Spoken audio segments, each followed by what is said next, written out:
సిద్ధమవుతాం. మహిళకి ఎప్పుడు మంచిగా చూస్తారో, మహిళలకు ఇది చేస్తారో, ఒక్క ముందడుగు వేయాలంటే మహిళలు ఎక్కడైనా జయమే విజయమే. నాకు 72 సంవత్సరాలైన కాలు ఆపరేషన్ అయినా వచ్చిన. ఎందుకు వచ్చినాం? మన కుల బాంధవుల కోసం అని. మన కుల బాంధవుల కోసం అని వచ్చినప్పుడు వచ్చిన వాళ్ళను ఒక సంతోషంగా ఆట పాటలతోనే కాదు, కానీ ఇప్పుడు వచ్చిన అవకాశాన్ని ఉపయోగించుకొని మన పద్మశాలలో ఎక్కడ నిలబడ్డా, ఏ పార్టీలున్నా మన మనుషులను మనం గెలిపించుకోవాలి. వాడొచ్చి నీకు ఇంత ఇస్తా, నాకే వీడొచ్చి నీకు ఇస్తా, ఇంత తీసుకోండి ఇస్తా, అలా ఏం తీసుకున్నా కానీ మన పద్మశాలి కులాన్ని గెలిపించాలని మాట ఇది. అప్పుడే మన రక్తం ఒక కన్న తల్లి మన రుణం తీర్చుకోండి. ఈ ఒక్కసారి అవకాశం చెల్లించుకోండి. ఈ ఒక్కసారి కూడా చేయకపోతే అంతా జరగని. యాదవులు చూడు ఎంత ఐకమత్యం, వీళ్ళు గౌడవులు చూడు, ఎస్సీలు చూడు, బీసీలు చూడు.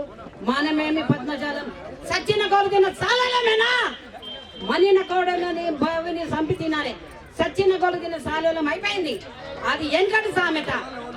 ఎందుకంటే నేను 72 సంవత్సరాల నుండి ఏగుతున్నా. నా రాజకీయం వైసాపేమ టైగర్ 30 ఏళ్ళ నుండి.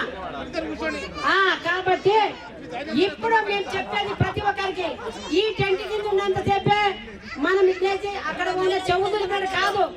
అన్నదమ్ములారా, అక్క చెల్లెలారా, దయచేసి మీకు ఒకటే, ఎక్కడ పద్మశాలలు నిలబడితే ధైర్యంగా ఈ ఒక్కసారి గెలిపించండి.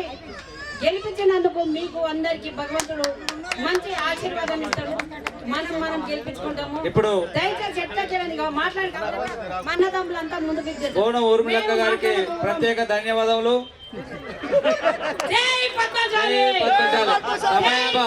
సమయభావం వల్ల అర్థం చేసుకున్నందుకు వారికి ధన్యవాదాలు.